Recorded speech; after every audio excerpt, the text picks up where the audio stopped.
Well, hello, everybody. Good afternoon, a good day, good evening, depending on when and where you are viewing or listening to this today. We are back with another episode of Build Better with MaxWell Devonshire Realty. I am your host, Michael Leoppky, with Live Better Realty, that is powered by MaxWell Devonshire Realty. And we are joined today by a very special guest and a good friend, Christian Rose. Christian is an area sales manager with Pacesetter Homes here in Edmonton, one of the largest large volume builders that we have in the Edmonton area. Christian's background is extensive. You've been in the industry for over 25 years, if my math is correct. I started so that I could make money to buy Slurpees.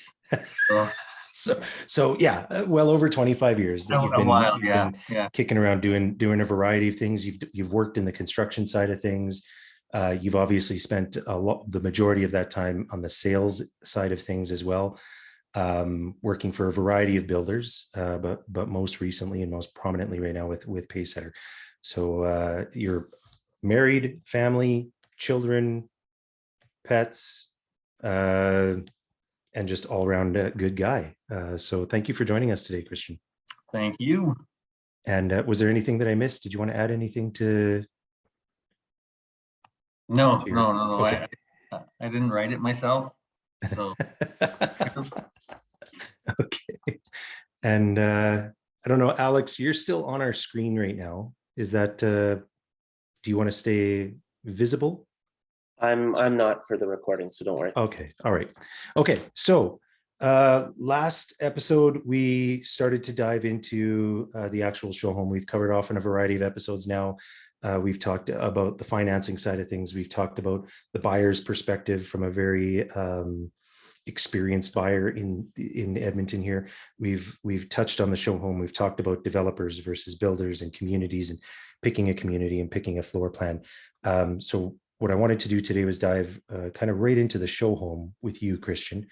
But before that, we had been having a chat just briefly, and I did want to kind of circle back to something that we already touched on, because I think it's important to get different perspectives as well.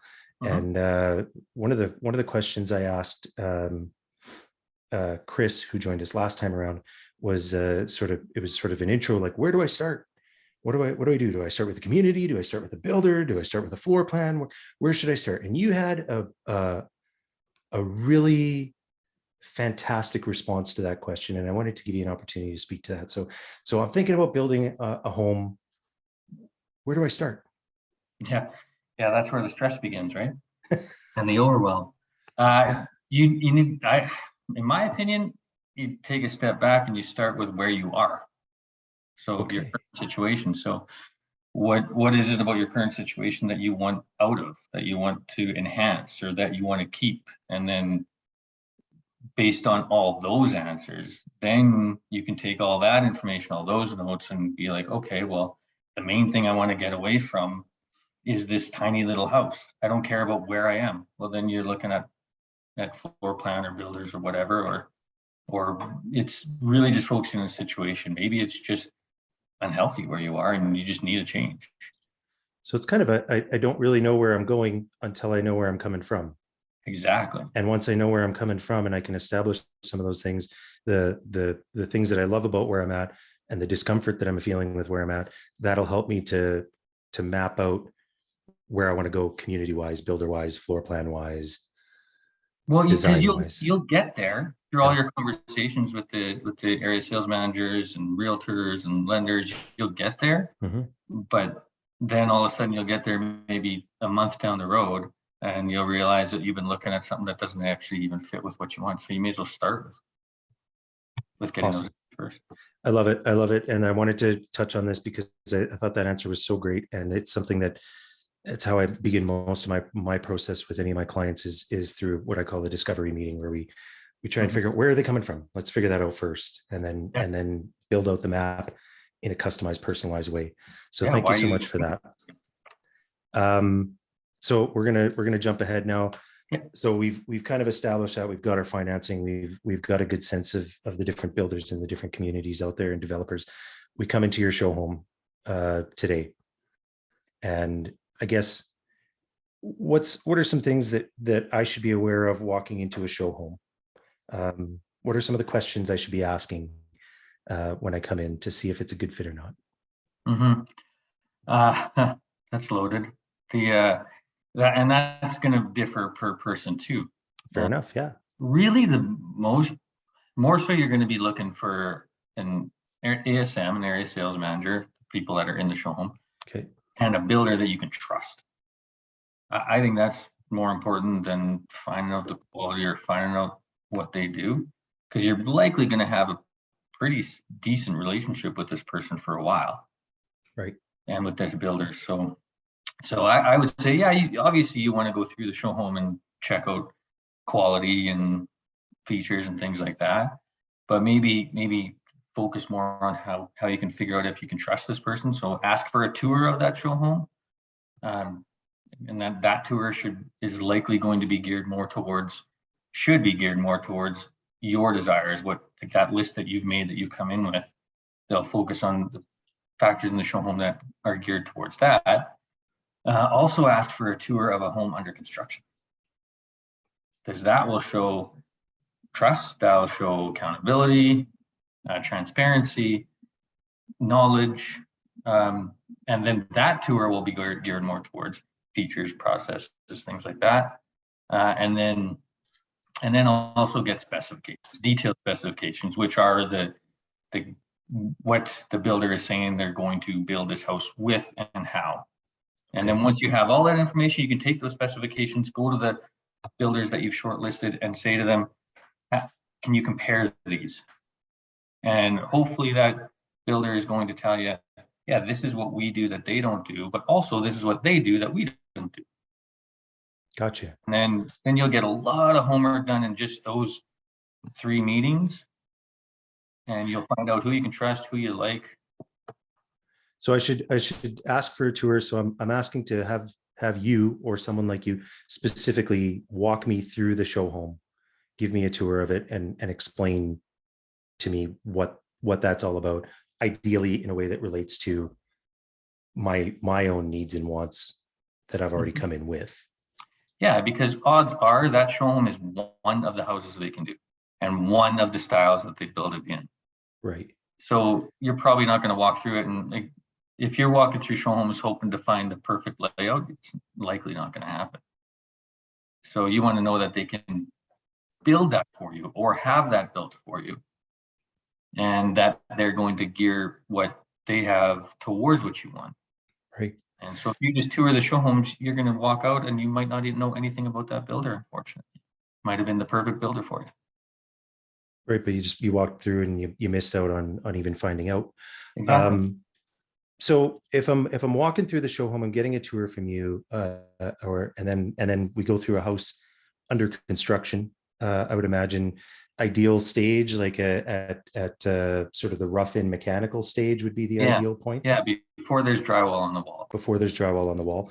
And so in both of those instances, Christian, what am I looking for that helps determine for me how much I can trust, how good of a fit this is? What are some of the key items? And you don't have to go, obviously there's probably hundreds of things, but what are a couple of good key points that for me, the layman, I've never built before, I'm walking through, what do I want to be looking for that's going to help indicate to me that, okay, this is a good builder that's going to suit my needs, or maybe I need to keep looking? Well, yeah, you're right. This is, I'll try and keep this high level. Thank you. It's more that interaction with that person. Are they actually listening to you? Are they actually pointing out things in the house that would help your situation, or asking you the proper questions? That's in the show home tour. And then through the home under construction, that's when you want to do more of the listening rather than the builder doing more of the listening, because you want to listen to the process and construction and how they build, and does that resonate with you? And you might not understand everything, but then ask the questions.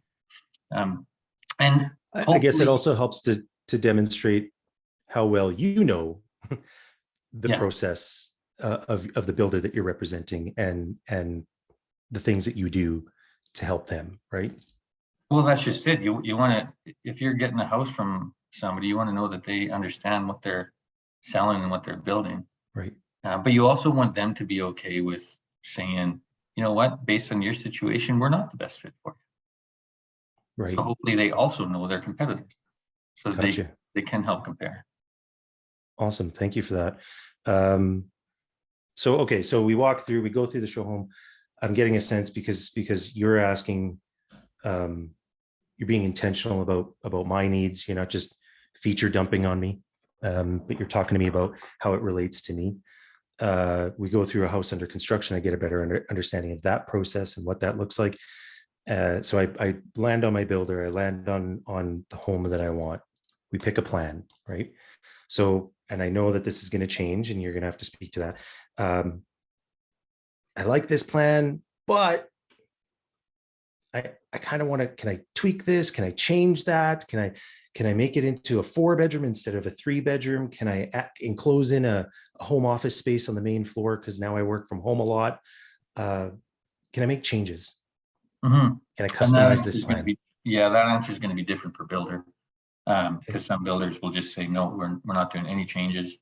For the most part, you shouldn't have to do too much, just because more builders that you're going to see in the popular communities have been around long enough that they've already personalized those plans based on previous customizations from a client.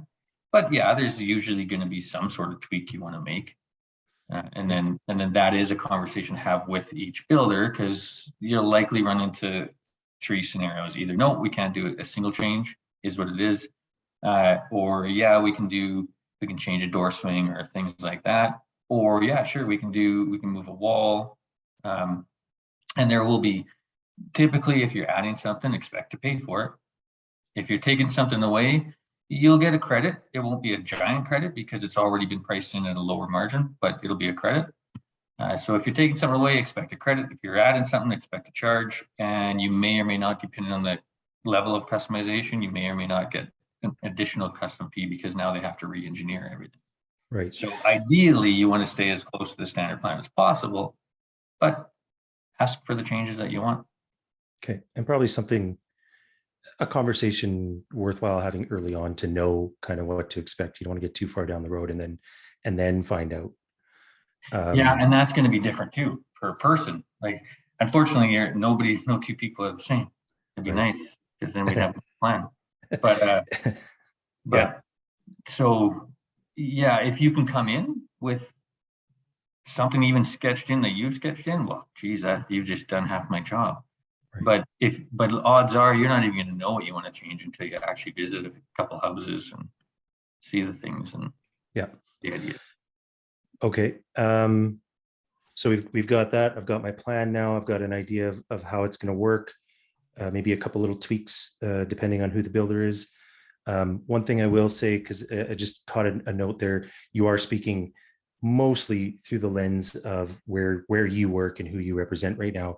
I will say, from the variety of builders that I've encountered and worked with or over the years, I always tell my clients, for the expectation part, if you're making a change, expect to pay something for it, whether it's deleting or adding, because we have no idea how deleting that item is changing other things for that builder and how they do it. The quick example that I give is, I had clients a long time ago that wanted to delete all the baseboards. They wanted a really ultra modern look, and they wanted all the baseboards deleted, and they were expecting a credit. Well, there's actually a cost to that, because your finishers now, your drywallers, your painters, your mudders and tapers, and everybody, they have to do way more work. So it's actually going to be more expensive to do that. And those are hopefully the answers that you'll get right at the show home level. At the show home. Yeah. So we picked it out. I know that I want this house. Now, if I want to get some changes done and I need quotes or I need pricing on that, do I have to pay a deposit to do that? It's, for the most part, it's not going to be something you'll have to put a deposit down, but our offices are busy. So for example, it's going to be different for the person sitting behind this desk, right? I know most of the answer. I'm one of the lucky ones that have grown up in the industry and swung a hammer. So if you're asking me if a change can be done and roughly what the cost is, I'll likely have it in my head. So hopefully I can just give you those budgets. I don't like to bog down our office. So with somebody that's not necessarily serious. So if we're getting to the point that you need more than just budgets, likely I'll say, hey, let's put a lot on hold. And then there's $1,000 deposit. Okay. So in that case, and again, this will vary from builder to builder. Some builders will want an actual deposit for getting quotes done. But expect at least putting a lot on hold so that when you take that file into the office to get quotes done, they can see it's a lot hold. It's a real live client. They're ready to move forward as soon as we can get these answers back, kind of thing. Yeah, and you should, until that point that you're ready to put a lot on hold, you're likely just working on budgets anyway. Right. And the budgets are going to be pretty close. Right. Well, I guess dependent on who you're working with. You have a ton of experience and you know a lot about, you have from your experience, you have a good idea of what things are going to cost in a realistic way, but there's no guarantee that I might be getting somebody who's only been in the industry for 6 months and they might not know as much as you do, right? Yeah, and in that case, you might, and this is, I mean, these last two answers that you've added some input on is a prime reason why working with a pretty good realtor is a massive benefit, because I can speak to myself, I can speak to my competition for what they do, but not necessarily what they know. Right. Gotcha. So that's where you want to ask questions when you go to show homes and see right. what kind of answers you're going to get. So we're asking questions. We've got our redesigned stuff back. It all fits. I want to move forward. Contract time, purchase agreement time. Yeah. Walk me through that a little bit. What all is entailed? Because it's very different than buying a resale house. You know, the 5 or 6 pages that we have, that's pretty standard across the entire industry. Builders contracts for one every one of them is different slightly. Yeah. And the amount of paperwork is going to differ slightly, and what kind of items are in there. So if you can walk me through sort of, again, high level, 2-3 key points that I need to be aware of as we're filling out this builder contract. Yeah, I mean, overall, they're going to be pretty similar. Like they're all, especially most major builders are covered under Alberta New Home Warranty Program. Okay. And they have, so all the builders that are covered under Alberta New Home Warranty are going to have a very similar purchase agreement. So the actual purchase agreement is not going to vary too much. You're going to see clauses about architectural things, about timelines, and your conditions, things like that is going to be on all of them. It's the extra paperwork over and above that purchase agreement that will differ from the builder. Like you'll likely be signing off on the plans if the house isn't finished, the specifications for what's going into that house, and addendums, which are the changes, upgrades, downgrades, things that you've personally requested and made the changes on. Awesome. Things to be aware of would be, is there, well, nowadays a really good one to look for is an escalation clause, which just means that a builder can increase the price during construction. Okay. You're not necessarily locked in. The payment structure, you want to make sure that you're comfortable with the payment structure that's on there, and the conditions. You might be likely conditional to financing approval, things like that. It is pretty hard to stay high level when it comes to the paperwork, but that is something that if it's conditional and you don't fully go through all the paperwork, because I mean, you know how quickly things sell these days, you might just need to get your signature on that to get the house. Make sure it's conditional, but before you remove conditions, sit down, go through point by point. So how long is it going to take? If I'm coming in, I say, hey, Christian, I'm coming in tomorrow to write up this agreement. How long does that normally take? Should I pack a lunch? With certain builders, yeah. My previous builder, you want to pack a lunch and a supper. It's going to depend. Like if you need to get this done fast, I mean, it could be 15 minutes. But if you're expecting to go through everything, I would plan for about an hour and a half. So anywhere from 15 minutes to an hour and a half. And I'll say, back when I was sitting in a show home and doing what you do, I took usually upwards of about 2 to 3 hours. Well, and exhausting. Exhausting. A lot of times it will take longer just because you might have some last minute changes you want to do. Right. So now you got to focus on all those last minute changes and customizations and adjusting things. But when you're actually sitting down going through the paperwork, I'd say about an hour and a half. Yeah. It can be longer. Some people have a lot of questions. Or some salespeople just talk a lot. Yeah. That's me. So can I negotiate? Depends on the market, on the builder, on the circumstances. So I would go in with the expectation that you won't be able to negotiate, but always ask the question. Like, you're not going to offend anybody by saying, hey, can I get 10 grand off? The reason, so there's not a lot of room in builders, because if you think about new home versus resale, there's no equity in a home that hasn't even been built yet. So there's not a lot of room to move. Plus, we're basing on cost. But depending on the market, when it's a strong buyer's market, sure, there's probably going to be some negotiation, but odds are the builder's already taken that into consideration with promotions. Okay. But always ask the question. So what I'm hearing is, if you don't ask for it, you're not going to get it. Potentially. Right. I mean, some of us will just give you the bottom line no matter what, because why not? Right. Okay. So it depends, but you have to have that conversation. Now, on that note, and you kind of touched on this already, the paperwork's done. We're moving forward. Deposit's been paid. It's off to the races. Conditions get removed.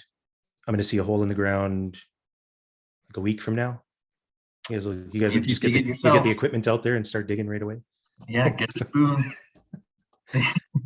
It takes a while. You're looking in a good market, you're looking 3 to 5 months. Okay. And what are some of the factors that come into that timeline? Just so that I understand that when I'm walking in, that it's not just you guys sitting on the file for that long. What are some of the things that affect how long that 3 to 5 months? Mm-hmm. So the plan has to get drawn, and then you have to approve the plan. It has to get to the engineers. So all the engineering has to get stamped. We need to get the architectural firm. So the developer has to approve the colors and the exterior design of the house. We have to get it plotted to make sure the grading all works. That all takes time, and that's outside the builder's control, all those things. And then once the plans are signed off, they're getting sent for permits, and permits, depending on the industry at the time, it could be anywhere from 3 to 12 weeks, believe it or not. And then you're also visiting the design center, picking out all your interiors. Right. So there's a lot that's going on before that hole gets dug. Okay. And that's really important for me to have a proper expectation coming in as a buyer, that there's a lot of stuff that's happening behind the scenes after we've done the agreement. Yeah. So if you want to ask a question for timeline, ask how long from when I sign the purchase agreement to when I'm in the house. Now, we can't give you that, but we can give you a rough estimate. Don't ask how long construction takes, because some builders will quote you just construction time. Yeah, we can build that in 4 months. Yeah. We won't be in the ground for 7. So that's my next question. What approximately what's a build time right now these days in Edmonton for a new build? You're looking right now around 14 months from purchase to possession. And a lot of that is just that you're going to be banging on the show home door saying, why is my house being framed? Because there's just a shortage of manpower right now. But when the manpower is going smooth and everything, you're looking 10 to 12 months. For like your typical single family front attached garage home. Yeah. Yeah. So now the process is going along. Can the price change? Yes and no. So, I mean, we touched on that escalation clause, but we'll leave that aside. Architecturals, so you might say, I want this look of the outside of my house. And once the developer looks at it, they might come back and say, well, I actually want you to add a little bit more trim or something like that. So if the developer requires something, unfortunately, yeah, we will have to add it. No, it doesn't mean we can't go back and forth and negotiate a little bit and find a middle ground. But other than that, will the builder themselves raise the price? Likely not. There are some builders that will come later down the road saying this was missed, that was missed, things like that, or you need an extra step or rainwater leaders, and they might charge for that. Okay. And these are items that typically they've just held back, or they haven't bothered telling me up front. Is that what's going on? No. Okay. No, it would be rainwater leaders are when the downspout drains right into the sewer. Right. So that's a pretty common one. Sometimes it's stamped right on the building pocket, so the area sales manager should know, but they might not, and it might come back down the road. And I mean, I know like our stance is if the client couldn't know ahead of time, we're not going to charge them for it. Okay. But it is a charge. There is a charge in there. Right. So there's a cost to that. Likely would come back to you and say, hey, it's $1,500 or $2,000. So ask those kind of questions. So that's an early on question. Like, what are some of the additional costs that can come up? Yeah. After we've done the paperwork. Yeah. Okay. That's a great question. We're getting to the end of our time here. We've been a half an hour, and we've already, I'm actually amazed at the amount of ground you and I have managed to cover in this time. It's been very direct. Thank you for that. You betcha. You've helped to keep me focused and moving forward. Oh, I could go an hour on every one of these questions. Well, we'll write the book at a later date. Deal. But for right now, this is just it gives us quick bites to chew on.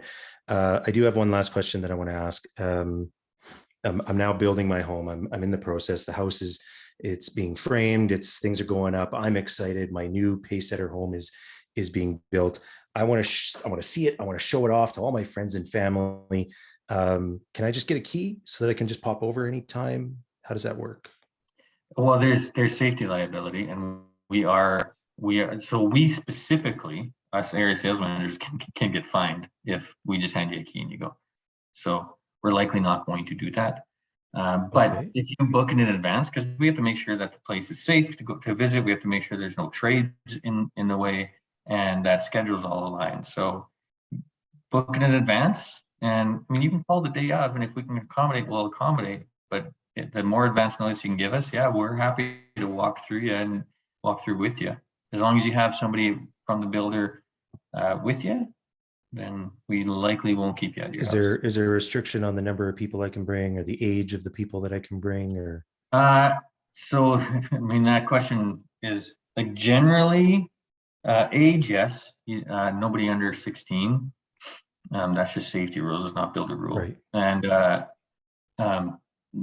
mean, COVID reduced it to 2 people, but otherwise we don't really hold back people. I mean, if you show up with 10 people, we'll probably take you in like groups of 3 or 4. Okay. And do a couple. But make sure you're thinking that it's a construction site too. So be safe. Don't wear high heels, Mike. Only on Saturdays, Christian. Okay, so all of that, I will just add a bit of an addendum to your response there, because again, sounds very much what you're doing at Pacesetter. There are some builders who they limit site access a lot more. So some builders are going to have very specific scheduled visits that they schedule with you and nothing else. Some won't have any visits. They're going to say, we'll build the house and we'll call you when it's done. Yeah. So again, important to sort of ask those questions up front. If you want to be a real hands-on, I want to be in there, once a month kind of thing. You got to make sure that the builder allows for that. And that's why I love that you're doing these videos, because this is so much stuff that people don't have a clue. They walk in, they ask how big and how much. Right. And that's because they just don't know the industry. Yeah. That's all we can think to ask when we walk in, because we don't know any better. Yeah. We're used to speaking square footage and price. Yeah. Awesome. Thank you so much, Christian. There's so much more we could have covered, as you know, and there's a good chance I'm going to ask you to come back and we'll dig a little bit deeper, maybe into a couple of these items to provide a little more meat for the viewers at home. Anytime, happy to.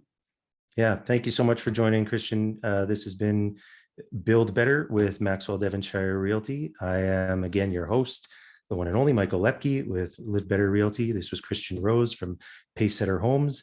If you have any questions on anything that we did today, please reach out to me directly. I'm more than happy to try and give you some guidance or put you in touch with one of our experts like Christian Rose, who can give you the proper guidance that you need to make an informed, confident decision.